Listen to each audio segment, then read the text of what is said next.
কবি বলছেন আল্লাহর বান্দারে শুনো, নূহ নবীর সময় যখন পুরা পৃথিবীতে প্লাবন আসলো, বন্যা, হযরতে পয়গম্বর নূহ একটা নৌকা বানাইলেন। এই নৌকার ভেতরে যেই উম্মতরা উঠেছিল ওরা যেমন মহাপ্লাবনের বিপদ থেকে বেঁচে গেল, এর উম্মতে মুহাম্মাদি রে, আজকেও যদি তোমরা নবীর সুন্নাতের নৌকায় উঠতে পারো, তোমার কবরে মিজান হাসর পুলসিরাতে সেখানে যেখানে বিপদ সেখানে সেখানে দাঁড়ায়া যাবেন নবী মুহাম্মদ।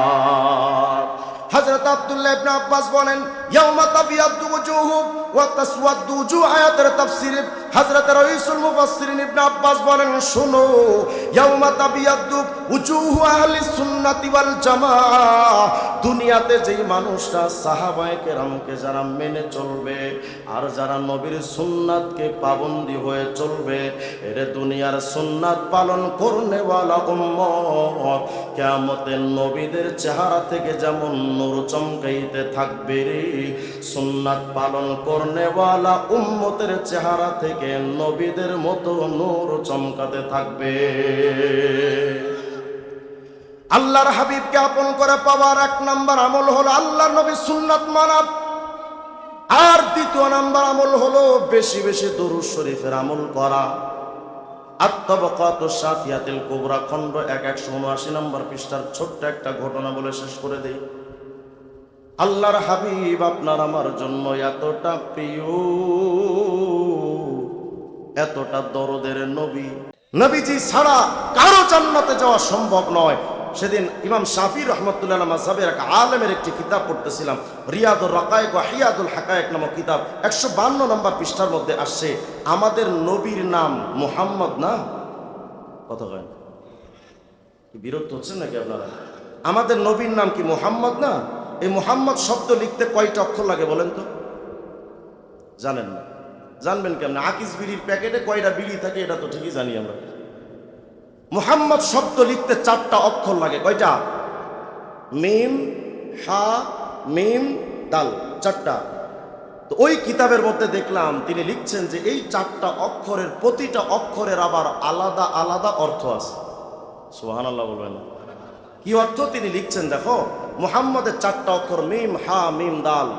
মিম আল উলা ইশারাতুন ইলাল মুলকিল আউয়াল ওয়া হুয়া দুনিয়া, মুহাম্মদের প্রথম মিম মানে মুলকে আউয়াল অর্থ দুনিয়া। মিম আস সানিয়া ইশারাতুন ইলাল মুলকি সানি ওয়া হুয়াল আখিরা, মুহাম্মদের দ্বিতীয় মিম মানে মুলকে সানি অর্থ আখিরাত। মাঝখানের হা ইশারাতুন ইলার রহমা, হা মানে আল্লাহর রহমত। শেষের দাল ইশারাতুন ইলাদ দাওয়াম, দাল মানে সদা সর্বদা। তাহলে মুহাম্মদের প্রথম মিম মানে দুনিয়া, দ্বিতীয় মিম মানে আখিরাত, হা মানে আল্লাহর রহমত, দাল মানে সদা সর্বদা। আমাদের নবীর নামটা মুহাম্মদ দিয়ে আল্লাহ তাআলা এটা বোঝাতে চান, এই উম্মতে মুহাম্মদী শোনো, দুনিয়া থেকে আখিরাত পর্যন্ত সদা সর্বদা আমি আল্লাহর রহমত যদি পেতে চাও, আমার মুহাম্মদের সুন্নাত মানা ছাড়া আর কোনো বিকল্প রাস্তা না। তাহলে বলেন তো, নবীর সুন্নাত ছাড়া বাঁচার কোনো রাস্তা? অথচ কত বড় বড় ভণ্ড পীরদের ইউটিউবের মাধ্যমে আমরা এখন পাই গান গাই, কেরামান কাতিবিন রোজ হাসরের দিন আল্লাহর কাছে যদি করে অভিযোগ, আমি বলবো দুনিয়ায় ছিলাম ল্যাংটা পীরের লোক। বলেন তো এই কথা বললে কিয়ামতে উপায় থাকবে? আমি মনে মনে ভাবলাম, তুই যদি ল্যাংটার মুড়ি দিয়ে গান বানাইতে পারস, তা আমিও তো কওমি মাদ্রাসা পড়ুয়া বললাম, আমিও তো ভিখাউস কম না, গান আমিও একটা বানাইছি। কই না থাক, পরে সমালোচনা করবে না। কেরামান কাতিবিন পাইবে যেদিন, তোরা যারা ছিলি ল্যাংটা বাবার লোক, তোদের জুতা মাইরা কইব জাহান্নামে ঘোর। গানটা তো এমন হওয়ার দরকার, কেরামান কাতিবিন রোজ হাসরের দিন আল্লাহর কাছে যদি করে অভিযোগ, আমি বলবো দুনিয়ায় ছিলাম মুহাম্মাদের লোক। मोमिन जो फिदा नक्श काफे पाया नबी हो ज़ीर कदम आज भी आलम का सफीना साहिल से लगी का कभी मेरा भी सफीना देखेंगे कभी शौक से मक्का व मदीना गर सुन्नत नबवी की करे पैरवी उम्मत तोहफा से निकल जाएगा फिर उसका सफीना आवाज दिया बोलें अल्लाहु আকবার কবি বলছেন আল্লাহর বান্দারে শুনো নূহ নবীর সময় যখন পুরা পৃথিবীতে প্লাবন আসলো বন্যা হযরতে পয়গম্বর নূহ একটা নৌকা বানাইলেন এই নৌকার ভেতরে যেই উম্মতরা উঠেছিল ওরা যেমন মহাপ্লাবনের বিপদ থেকে বেঁচে গেল এর উম্মতে মুহাম্মাদি রে আজকেও যদি তোমরা নবীর সুন্নাতের নৌকায় উঠতে পারো তোমার কবরে মিজান হাসর পুলসিরাতে সেখানে যেখানে বিপদ সেখানে সেখানে দাঁড়ায়া যাবেন নবী মুহাম্মদ হযরত আব্দুল্লাহ ইবনে আব্বাস বলেন ইয়াউমা তাবিয়াদু ওজুহু ওয়া তাসওয়াদু ওজুহ আয়াতের তাফসীরে হযরত রাইসুল মুফাসসিরিন ইবনে আব্বাস বলেন শুনো ইয়াউমা তাবিয়াদু ওজুহু আহলি সুন্নাতি ওয়াল জামাআহ দুনিয়াতে যেই মানুষরা সাহাবায়ে কেরামকে যারা মেনে চলবে আর যারা নবীর সুন্নাতকে পাবন্দি হয়ে চলবে এর দুনিয়ার সুন্নাত পালন করনেওয়ালা উম্মত কিয়ামতের নবীদের চেহারা থেকে যেমন নূর চমকাইতে থাকবে রে সুন্নাত পালন করনেওয়ালা উম্মতের চেহারা থেকে নবীদের মতো নূর চমকাতে থাকবে আল্লাহর হাবিবকে আপন করে পাওয়ার এক নাম্বার আমল হলো আল্লাহর নবীর সুন্নাত মানা আর দ্বিতীয় নাম্বার আমল হলো বেশি বেশি দরুদ শরীফের আমল করা আত-তাবাকাতুশ শাফিয়াতুল কুবরা খণ্ড 179 নম্বর পৃষ্ঠার ছোট্ট একটা ঘটনা বলে শেষ করে দেই আল্লাহর হাবিব আপনার আমার জন্য এতটা প্রিয় এতটা দরদের নবী যা আল্লাহ একদিন বলেই ফেলেছেন ফালা আল্লাকা বাখিউন নাফসাকা আলা আথারিহিম ইল্লাম ইউমিনু বিহাদাল হাদিসি আসাফা আল্লাহ বলেই ফেলেছেন ও নবী উম্মতের প্রতি আপনার এই পেরেশানি এই গুমনাক অবস্থাটা আমি আল্লাহর তো মনে হয় কখন জানি আপনি হার্ট অ্যাটাক করে বসেন কখন জানি আপনি স্ট্রোক করে বসেন কখন জানি আপনি একেবারে শেষ হয়ে যান উম্মতের প্রতি আপনার এতটা দরদ কেন মায়ার নবী তো পুরা জিন্দেগিটা উম্মতের ফিকিরে কাটায়া দিলেন শুধু দুনিয়ায় না কিয়ামতের ময়দানে সবার কণ্ঠে যখন একটা আওয়াজ নফসি ওই কিয়ামতের ময়দানে আপনার আমার হাবিবের কণ্ঠে একটা আওয়াজ উম্মতি উম্মতি হযরতে আদম আলাইহিস সালামের কথা আরশে আজিমের পাশে একটা চাটিয়াল ময়দানে আদম অবস্থান করবেন কিয়ামতে ইয়ানজুরু ইলা মাইয়ানতালিকু বিহি মিন ওয়ালাদিহি ইলান নার আদম তাকায় দেখবেন যে কিয়ামতে তার কোন সন্তানকে জাহান্নামে নেয় আর কোন সন্তানকে জান্নাতে নেয় হযরত আদম তাকাবেন হঠাৎ আদম নবী চাইয়া দেখবে একটা মানুষকে হাতের মধ্যে জাহান্নামের আগুনের বেড়ি পায়ের মধ্যেও জাহান্নামের বেড়ি শরীরের মধ্যে বেড়ি পরায়া ফেরেশতারা তাকে টানতে টানতে জাহান্নামের দিকে নিয়ে যায় আদম নবী উম্মতের দিকে তাকায় বুঝতে পারবেন আরে এ তো সাধারণ কোন উম্মত না এটা তো মুহাম্মদুর রাসূলুল্লাহর উম্মত কেমনে চিনবেন আদম নবী তাকায় দেখবেন ওর হাতের ভেতর থেকে নূর চমকাচ্ছে ওর চেহারার ভেতর থেকে নূর চমকাচ্ছে হ্যাঁ হয়তো সে জাহান্নামে গুনার কারণে কিন্তু দুনিয়ায় ওযু করছে আল্লাহর হাবিব বলেন ওযুর জায়গাগুলো কিয়ামতে নূর চমকাইতে থাকবে চেহারা থেকে নূর চমকাইতে থাকবে ওযুর পায়ের অংশগুলো থেকে নূর চমকাতে থাকবে হযরতে বাবা আদম যখন দেখবেন এটা উম্মতে মুহাম্মাদি আদম চিৎকার দিয়ে ডাক দিবেন ইয়া আহমদ ইয়া আহমদ মুহাম্মদ তুমি কোথায়? কোথায় পাবেন কিয়ামতের ময়দানের নবীরে? আপনার আমার হাবিব তো একবার পুলসিরাতের গোড়ায় দৌড়াবেন, কোন উম্মত যেন জাহান্নামে পুলসিরাত থেকে কেটে পড়ে না যায়। ওখান থেকে আবার দৌড় দিবেন মিজানের পাল্লায়, কোন উম্মতের গুনার পাল্লাটা যেন ভারী হয়ে না যায়। ওখান থেকে আবার দৌড় দিবেন হাউজে কাউসারের গোড়ায়, কোন উম্মত যেন পিপাসায় কাতর হয়ে না যায়। এমন আদরের নবী আপনার আমার আদম নবী যখন ডাকবেন, দূর থেকে হাবিবে কিবরিয়া আওয়াজ দিয়া বলবেন লাব্বাইকা আবাল বাশার, বাবা আদম কি বলতে চান বলেন, আমি তো আছি এখানে, কি বলতে চান? আদম নবী ডাইকা বলবেন মুহাম্মদ হাদা রাজুলুম মিন উম্মাতিকা ইয়ানতালিকু বিহি ইলান নার।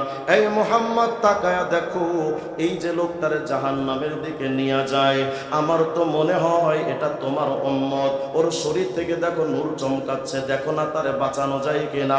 আল হযরত আব্দুল্লাহ ইবনে আমর বলেন, আল্লাহর হাবিব যখন উম্মতের দিকে তাকাবে, উম্মত চিৎকার দিয়া ডাকবে, আব্বু আমার একটু বাঁচালন, ও মা আমারে বাঁচালন। আপনজনদেরকে ডাকবে, কিন্তু কেউ তার ডাকে সাড়া দিয়া তারে বাঁচাইতে কেউ আসবে না। সে ডাইকা বলবে, ফেরেশতারা জাহান্নামে নিও না, ওই কঠিন জাহান্নামে তো আমি জ্বলার ক্ষমতা রাখি না, একটু দাঁড়াও। কিন্তু ফেরেশতারাও তো কথা শুনবে না। আল্লাহর হাবিব তাকায় দেখবেন তার আদরের উম্মতটারে কত কষ্ট দিয়া জাহান্নামের দিকে নিয়ে যায়। হযরত আব্দুল্লাহ ইবনে আমর বলেন, ফাসাদ্দাল মিজার, হাবিবে কিবরিয়া নিজের শরীরের পরনে পোশাকের মধ্যে শক্ত করে একটা গিট্টু দিয়া, ওয়া আহরা ইলা আসারিল মালাইকা, হাবিবে কিবরিয়া নিজের শরীরের মধ্যে এমন শক্ত একটা গিট্টু দিয়া এবার উম্মত আর ওই ফেরেশতার দিকে একটা দৌড় দিবেন, আর চিৎকার দিয়া বলবেন, কিফু এ আল্লাহর ফেরেশতারা একটু দাঁড়া, ওরে জাহান্নামে নিস না, ও তো আমার বড় আদরের উম্মত। এই উম্মতের জন্য তো আমি তায়েফের ময়দানে রক্ত ঝরিয়েছি, যেন এদেরকে জান্নাতি বানাতে পারি। এই উম্মতের জন্য শিয়াবে আবি তালেবে তো 3 বছর জেল কেটেছি, যেন এই উম্মতের জাহান্নাম থেকে মুক্ত করতে পারি। এই উম্মতের জন্য তায়েফে এত রক্ত ঝরাইলাম, এই উম্মতের জন্য উহুদে আমার দামদান মোবারকটা শহীদ করলাম। আমার উম্মতরে কই নিয়া যাও, আমার উম্মতরে যদি জাহান্নামে দাও, আমি জান্নাতে গিয়া উম্মতের টেনশনে একটু শান্তিতে থাকবো কেমনে? এই উম্মতের জন্য তো আজকে হাসরের ময়দানে নিজের কথাটাও ভুলে গেছি, এই উম্মতের টেনশনে তো আপনজনদের সবার কথা ভুলে গেছি। দাঁড়া রে ফেরেশতা, নিস না একটু দাঁড়া। কিন্তু ফেরেশতারা তো কিয়ামতের ময়দানে কারো কথা শুনবেন না। কিয়ামতে কে নবী, কে পীর, কে গাউস, কে কুতুব, কারো কথা তো শোনা হবে না। লিমানিল মুলকুল ইয়াউম লিল্লাহিল ওয়াহিদিল কাহ্হার। কিয়ামতের ময়দানে তো শুধুমাত্র আল্লাহর হুকুম চলবে, আর কারো হুকুম চলবে না। ফেরেশতাদেরকে যখন নবী বলবেন একটু দাঁড়াও, ফেরেশতারা বলবেন, ও নবী, নাহনু শিদাদুল গিলাজুল্লাযিনা লা নাসিল্লাহা মা উমিরনা। নবী গো, আজকে কিয়ামতে শুধু আল্লাহর হুকুম ছাড়া কারো হুকুম মানা যাবে না। যা বলার আপনি আল্লাহরই বলেন। ও নবী, আজকে তো আল্লাহর হুকুম ছাড়া কোনো হুকুম মানতে পারবো না। আল্লাহর হাবিব যখন দেখবেন, ফালাম্মা আইসান নাবিয়্যু মিনাল মালায়েকা, নবী যখন দেখবেন ফেরেশতারা হাবিবের কথা শোনে না, এদিক তাকান।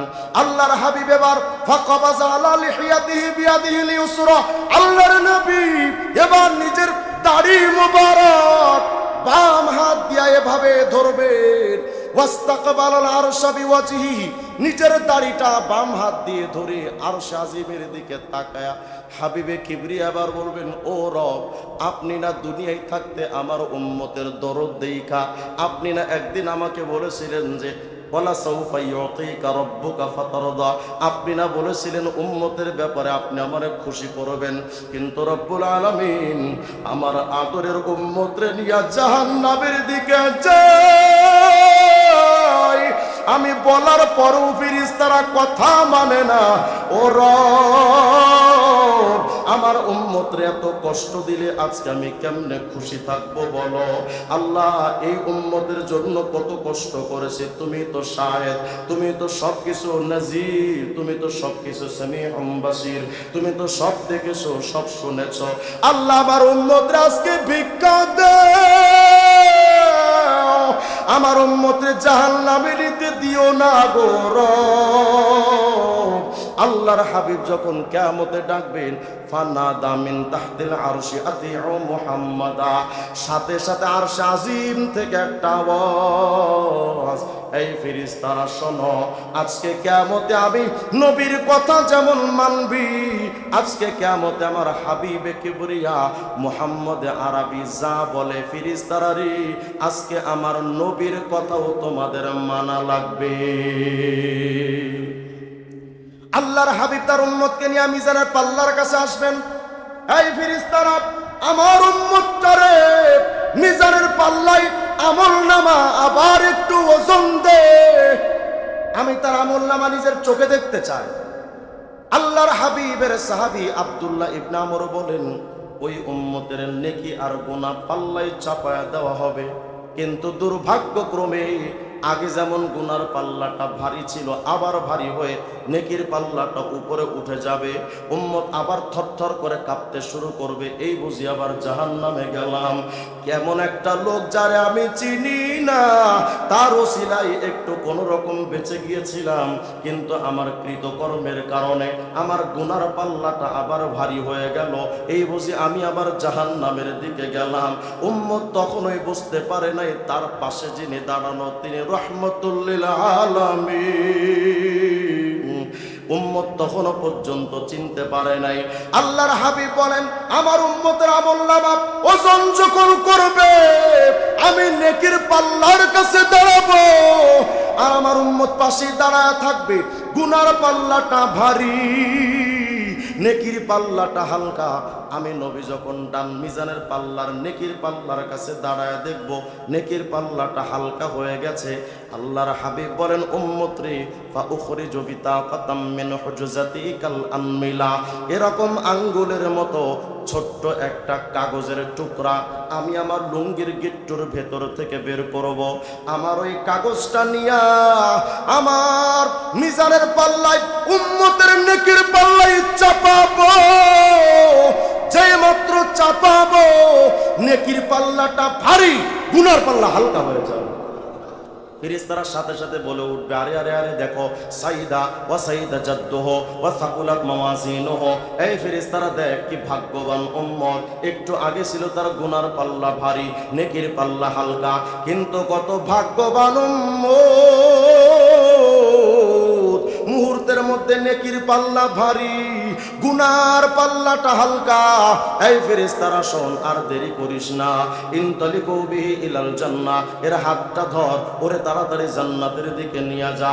ফেরেশতারা উম্মতের হাতটা ধরে বলবেন, চলেন রে আল্লাহর বান্দা, কোথায়? জান্নাতের দিকে যায়। কেন রে জান্নাতে এখন যাব? এই ফেরেশতারা আমার হাতটা ছেড়ে দাও। কেন ছাড়বো?